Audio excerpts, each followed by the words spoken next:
Mark Rogers TV on college football, and of course, it being the final weekend of the season, the regular season, this is the time in which we've got the prime matchup, the rivalry games, and the biggest moments of the college football season that result in championships. But we also have that time of year in which a lot of the underachieving teams are concluding their seasons and therefore looking for new leadership going forward. And we see the most firings this weekend of the season.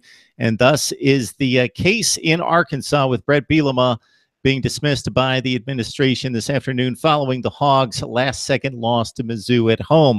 We bring in Alex Galbraith. You can join him on the Gridiron Expert. He brings an interesting and unique perspective to college football. So just join him right there, the Gridiron Expert. Alex, how you doing this evening? I'm doing great. Thanks for having me on. Definitely. Always enjoy our conversations. This one coming off an Arkansas loss to Mizzou. They put up a good fight.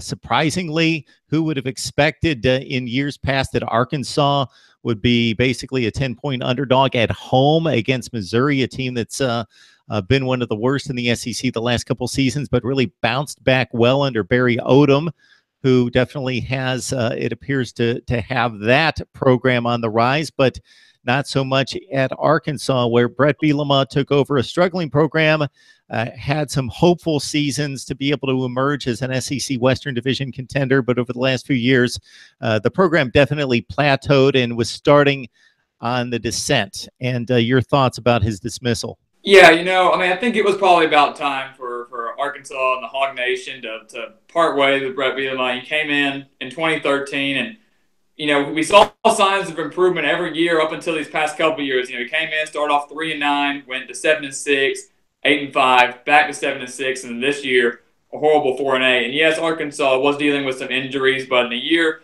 that they had most of their offensive line back and a veteran quarterback in Austin Allen, this was a year that Arkansas was hoping to crack that 8-win mark in the regular season. They just weren't able to put it together.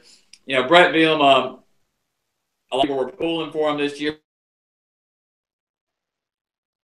Review him and get to know him a little bit over the past couple of years. And he's a great guy, great all-around person. But coming into the SEC from the Big Ten, he just wasn't able to transform his style that he had at Wisconsin and move that into the SEC. The ground and pound, bulk up the offensive line, and run it right down your throat. They weren't able to do that here at Arkansas. So I think had he been able to get to a bowl game this year, 6 or 7 wins, they would have given him one more year, especially with all the new SEC hires that are coming. Tennessee's looking for a coach along with Florida, possibly Texas A&M and Ole Miss. But, he just wasn't able to get the job done. And I really do think it was about time for that. Arkansas fans have suffered long enough from at the end of last season all throughout this year. And after everything that happened with the Bobby Petrino situation, we thought he was going to come in and turn everything around after that. He just hasn't been able to do that job. So I think it was, unfortunately, time for Bielema to go. So here you have an established football coach, and we could possibly discuss and debate his tenure at Wisconsin in regards to the success can't be debated. He went to 3 consecutive Rose Bowls just prior to taking the Arkansas job, but it was pretty much set up for him by Barry Alvarez. So the program was already in place. Everything was built. He just took over and kept it rolling and didn't mess it up, basically, but still had huge success at Wisconsin. Considering that program has some limitations, he pretty much maxed it out and won at Wisconsin, similar to what we saw prior to him arriving, but also what we've seen Paul Chryst accomplish and Gary Anderson afterwards. So he did nothing special at Wisconsin, but he also didn't take it off the rails. He won as you would expect at Wisconsin. Then he comes to Arkansas, and as you mentioned, they were just in the throes of the Bobby Petrino scandal. And from a football standpoint, a mess. From an integrity standpoint, needing somebody who was going to uphold the standards of the institution while winning football games and building a recruiting base. So his first season, rough as expected, no issues there. Then he started to build it up from there, had that one season, I believe his second season, that started off really rough in terms of wins and losses, but you could see the team was very, very close. Then they got those big wins down the stretch against Ole Miss and LSU, 2 ranked teams. He wins a bowl game. Then the next season seemed to build on that. He finally got a winning record in the SEC, and it all seemed to be continuing to increase and continue to build until mid to late last season. They got off to a decent start. They had a questionable loss out of conference, but still they were off to a decent start in conference. And then they just hit a wall. And late in the season, there were just missed opportunities. The team just started to lose to teams that they shouldn't, i.e. Mizzou, blowing a 24-7 lead, then blowing a bowl lead against Virginia Tech 24-0. And then this season has just been awful. It actually could have been worse than the record that we see at 4-8, a miracle comeback against a Coastal Carolina team that's should not be competing with the likes of a team from the SEC Western Division. So do you have any thoughts about why Bret Bielema couldn't get it done at Arkansas, at least to the level that's expected there? Win 8-9 games, get to bowl games, win bowl games. Yeah, I think that really comes down to probably recruiting and just his style of playing football. He hasn't done a great job of recruiting these players. He's done great at getting junior college players to come to the University of Arkansas, but overall, he has expanded. He's gotten a couple guys from the north and out west, so he's done well there. But when you're sitting here at Arkansas, the majority of your players are going to come from Texas and these southern states, and the competing teams like Alabama, Auburn, LSU, the big dogs, they're stealing those recruits from them. They're even stealing the recruits from inside the state of Arkansas. So I think that has a little bit something to do with it. And then his style of playing football, like I said earlier, he tried to bring back into the SEC, running the ball, and trying to mix that up a little bit with the pass, and it really hasn't worked for him there. He did have a couple 1,000-yard rushers. He had, Jonathan Williams, Alex Collins, and then all that. But when you're facing the elite defenses, like I said, Alabama, LSU, Auburn, running the football is really not going to win you those football games. And when those teams are scoring quick on a poor defense that you have running the ball, is not going to end up getting you down the field fast enough. Now, they have developed that a little bit under Dan Enos, passing the ball a lot better. He did well with Brandon Allen and Austin Allen. But I think his style of play just has not worked here in the SEC. They haven't been able to adapt to it.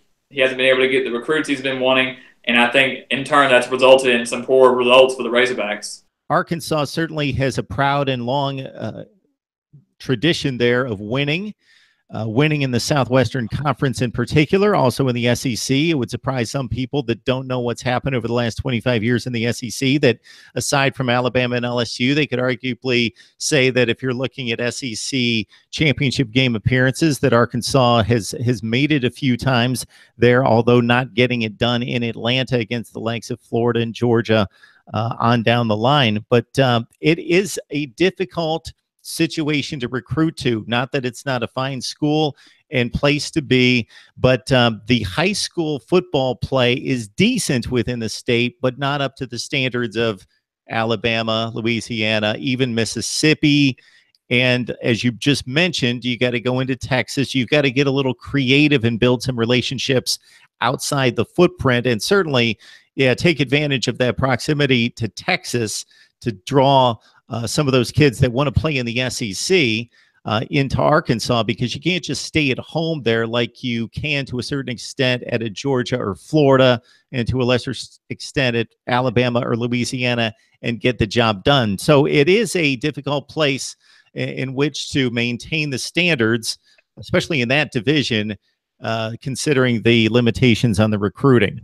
So, Alex, do you have any thoughts in regards to, in a season in which there's a lot of huge jobs open, Tennessee, Florida, UCLA come to mind, of course, and maybe some other ones with Nebraska could be open as well, with Mike Riley reeling after another loss to Iowa today.